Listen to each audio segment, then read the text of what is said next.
Welcome to my channel Inside Accountancy by Ch-1, Accounting Made Easy. First of all, thanks to all my lovely subscribers for being connected with me and supporting me in every way that you can. And to all those who have come for the first time, I welcome you all to my channel. Don't forget to hit like and share and subscribe to my channel. Moving on, today we'll be talking about accounting for share capital, which is a chapter 1 in volume 2 of T.S. Grewal. In this video, we'll be talking about the issue of shares. Now, we've already talked about the issue of shares for cash. We'll be talking about the issue of shares for consideration other than cash to promoters and underwriters. So we have already talked about what share capital is. That is the amount that the company receives from the issue of shares, which may be either equity or preference shares. I've talked about this in detail in my previous videos. For more details, you can click on the I button. Moving on, we have already talked about the issue of shares for cash that has been discussed in the previous video. You can click on the I button for more details. In this video, we'll be talking about the issue for consideration other than cash to promoters and to underwriters one by one. So let us talk about the accounting treatment in all these cases. First, let's talk about the issue of shares for consideration other than cash. Now, what happens is a company may issue the shares for cash and may issue the shares for consideration other than cash. Now, what happens when the company issues such shares for consideration other than cash? Whenever the company is involved in the purchase of assets, or whenever the company may be involved in the purchase of a business. That is, whenever a company purchases any fixed asset or purchases a running business of another company, during these times, these cases, the payment may be made not in the form of cash but by the issue of shares. So when the assets are purchased or when the business is purchased, the payment may be made in the form of the shares of a company. Now we will understand the accounting treatment in case of issue of shares against the purchase of an asset. So what happens when a company purchases assets? Whenever a company is purchasing an asset, the fixed asset is coming into the business, so asset account would be debited. And normally when we pay cash, so we write to cash account, but here we are not making the payment. We are not making the payment to the vendor from whom the asset has been purchased. So the first entry would be for the purchase of the asset from the vendor. Asset is coming in, so asset account will be debited with the amount of with the purchase price of the asset, and vendor will be credited with the purchase consideration, that is the agreed amount which is agreed to be paid to the vendor. So this entry is the first entry is for the purchase of asset. After we purchase asset, then we make the payment to the vendor in the form of shares. So our second entry may be different if the shares are issued at par or if the shares are issued at premium. So either of one entry will be passed. The first entry is for the purchase of asset. The second entry would be for the issue of shares. Either of the one entry would come. If the shares are issued to the vendor for at par, in that case, what would be the entry? Now vendor was our creditor, that's why he was credited. Now the vendor account is debited because we are making a payment to him. He is the receiver, therefore he is debited, and we are making payment in the form of shares. Therefore we see, whenever the shares are issued for consideration other than cash, there are no stages. Directly the shares are issued. So that is why I have not written share application or allotment or calls. Nothing like that is written here. This is not a lump sum method or a installment method. Directly the shares have been issued to the vendor, therefore share capital account is credited. Now vendor account will be debited with the purchase consideration. जितने amount से आपने यहाँ credit किया उतने ही amount से आप उसे debit करेंगे, and share capital would be credited with the face value of the shares allotted. So howsoever many shares have been allotted, multiply by the face value gives us the amount of share capital. Now at par it is very easy. If suppose the amount which is due to the vendor is 50,000, so we know that vendor will be paid 50,000 in the form of shares, so shares will also be 50,000. That's quite easy. But in case of premium, there we know that the shares have been issued to the vendor but at a premium, so we need to calculate the amounts properly after ascertaining the number of shares. So vendor account again will be debited with the same amount with which it was credited earlier, share capital with the face value, and security premium reserve with the amount of premium. Now, what is the difference between both these entries? In the first entry, the shares are issued at par, no premium is there. In the second entry, the shares are issued at premium, so security premium reserve is credited. Now, how can we find out the amounts here? Before we calculate the amounts, we need to calculate the number of shares to be issued against the purchase consideration by applying this formula, where the number of shares to be issued is equal to purchase consideration, the amount at which the amount with which you've promised the vendor to make that payment, that amount divided by the issue price. Now, the issue price may be different at par or at premium. If the shares are issued at par, then the issue price will be equal to the nominal face value. That means the issue price will be equal to the face value of the shares. If the face value is 10, that means the shares are also issued at 10. But in case of premium, the issue price is not equal to the nominal value. It is equal to the nominal face value plus the amount of premium. So suppose the face value was 10 and the amount of premium was 2, so our issue price would be 12. So when we divide the purchase consideration by the issue price, we get the number of shares, and that is to be used for calculating the amount of premium and the amount to be credited to share capital. Moving on, let's take an example for this. So, Newton Limited purchased a machinery for 6 lakh from Royal Limited. So, Newton Limited purchased a machinery, an asset from Royal Limited. Payment is to be made by the issue of equity shares of rupees 10 each. So, 10 is the face value. We are purchasing an asset, that is machinery, and the payment is made in the form of equity shares. So, that means that we are issuing shares for consideration other than cash. We are not receiving cash by the issue of shares. Rather, to make our payment, we are using our shares. Past necessary journal entries in the books of Newton Limited if the shares are issued at par or at premium of 20%. Premium of 20% means 20% of the face value. So 20% of 10, that is premium is how much? Rupees 2. Also, we are required to show share capital in the balance sheet. Okay, so in this transaction, the first entry, as I told you, would be for the purchase of asset when we are purchasing the asset, and the second entry would be for the issue of shares to the vendor, right? These are the two entries that we'll pass. Now, in case of par and in case of premium, we have to pass separate entries. So first entry would be common, but the second entry would be different in case A and in case B. Now let's look at the solution here. So, journal in the books of Newton Limited has been asked. Our first entry would be for the purchase of asset. As I told you, the asset is purchased, that is machinery is purchased, being debited to the vendor. Now, you do not have to write vendor here when the name is given. So, the name is given. So, I've written to Royal Limited. The amount is 6 lakh. Now, if the second entry, obviously, this will be the case A, and this will be the case B at premium. So if the shares are issued at par, then Royal Limited account DR to share capital. So again, we need to calculate and we need to show the calculation where we calculate the number of shares. So number of shares to be issued is equal to purchase consideration. Now what is the purchase consideration? 6 lakh. That is the amount which is credited to the Royal Limited account because it is same. So I've just circled this one. So 6 lakh divided by the issue price. Now since they are issued at par, that means the face value we knew was 10. So issue price and face value are equal. So divided by 10, 60,000 shares. So 60,000 shares at the rate of 10 each. Again, the amount would be 6 lakh.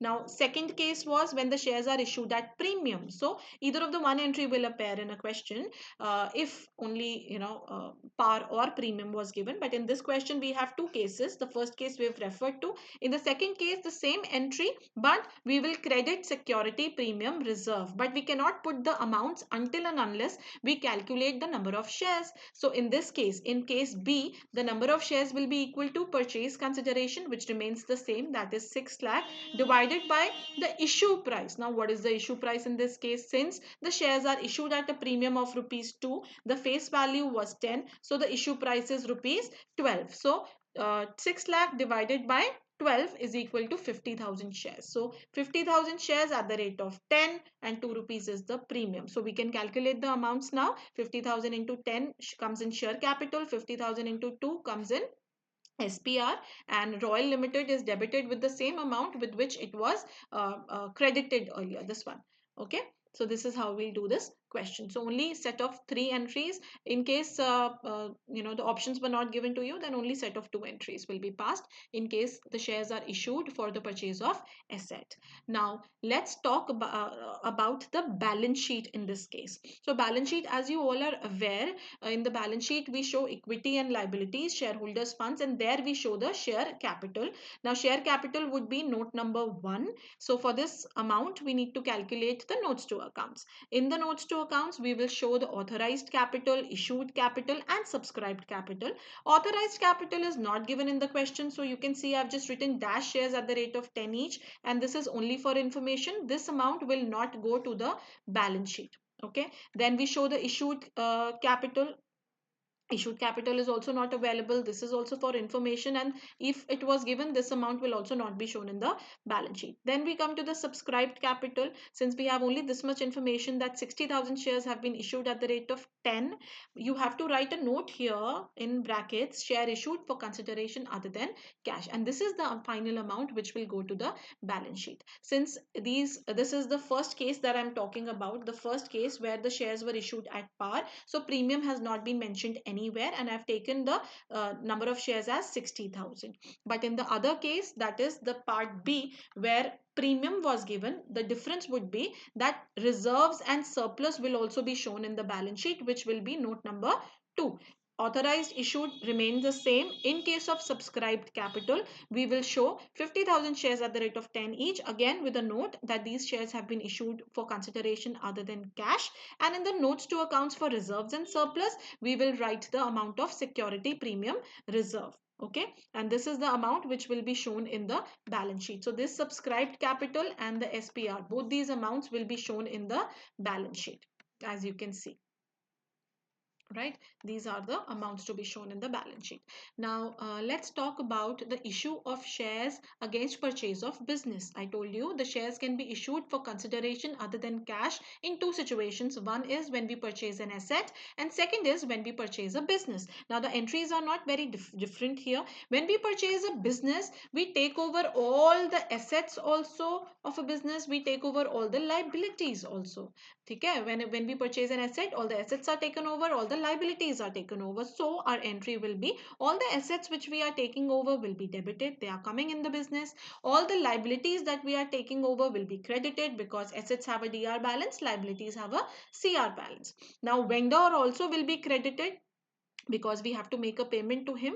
Now the difference, if it comes on the debit side, that will be goodwill. If it comes on the credit side, that will be capital reserve. Sundry assets will be individually debited with the agreed value of assets. Sundry liabilities with the value of liabilities. Separately, individually, every liability will be credited. Vendor will be credited with the amount of purchase consideration which has been agreed with him. And then depending upon the case, whichever side is lesser, we will have goodwill or capital reserve as the balancing figure.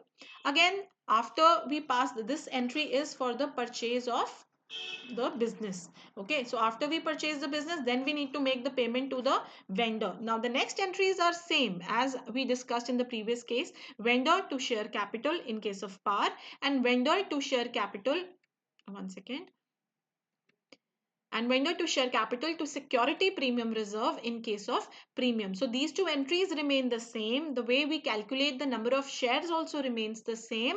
These entries are same. The only difference is in the entry for purchase of business, where all assets are debited, all liabilities are credited, vendor is credited, and either goodwill or capital reserve may be the balancing figure. As I told you, number of shares can be calculated exactly by the same method. If it is at par, issue price and nominal value are equal.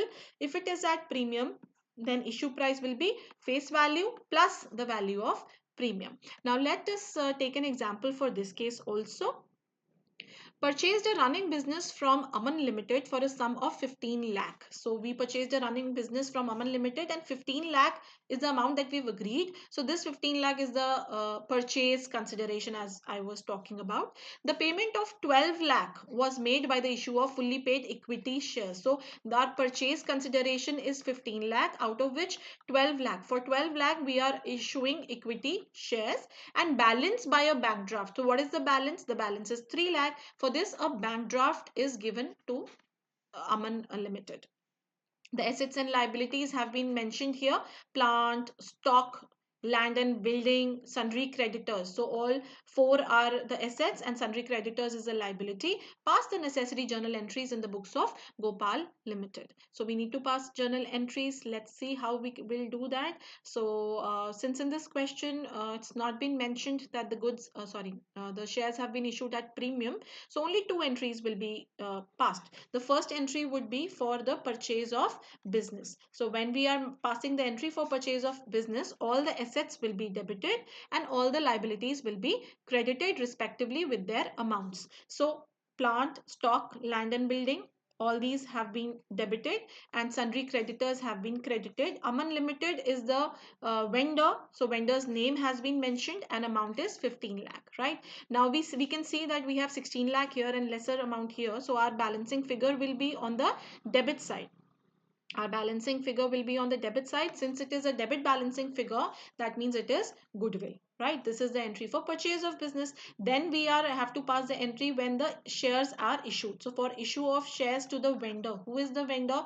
Vendor here is Aman Limited. So Aman Limited is a receiver, would be debited to equity share capital to bank. Now you can pass two entries also for this, but I would also always suggest that you should pass one entry only, because it saves time, right? So Aman Limited will be debited with the same amount with which it was credited earlier, that is 15 lakh. And now putting the amount in equity share capital, you should always calculate the number of shares first, which is equal to purchase consideration. Now what is the purchase consideration? It is not the total, but it is the amount with which you have credited the vendor, that is 15 lakh, right? But in this situation, out of this 15 lakh, we are making a payment of 3 lakh to the vendor by the draft. So out of 15 lakh, we subtract 3 lakh. So for 12 lakh, we are issuing shares.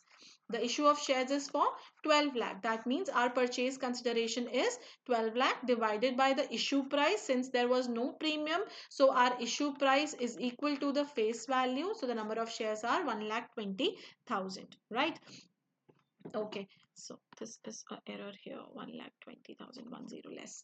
Yeah, so this is how we pass this entry. Aman Limited will be debited with the full value 15 lakh. Bank payment is done by 3 lakh, and for 12 lakh we need to pass the entry for equity share capital, right? So this another example has been done with. Now let us talk about the issue of shares to promoters. Now who are the promoters? Now see, promoters are those people who take into consideration, who conceive the idea about the formation of a company, and they carry out all the preliminary expenses that are related to the formation of the company. They undertake all the incorporation expenses, all the preliminary expenses before the formation of a company. So sometimes the companies, they issue shares to such promoters for the services that have been rendered by them to the company. Okay, now these the amount that the company has to pay to the promoters, this forms the incorporation cost or the preliminary expenses or the formation expenses. So the amount which is paid to the promoters in terms of incorporation expenses, that instead of paying cash to them, we can issue shares for their services. So what would be the accounting treatment in this case? Since we are making a payment to the promoters and they take into consideration all the incorporation expenses and the preliminary expenses,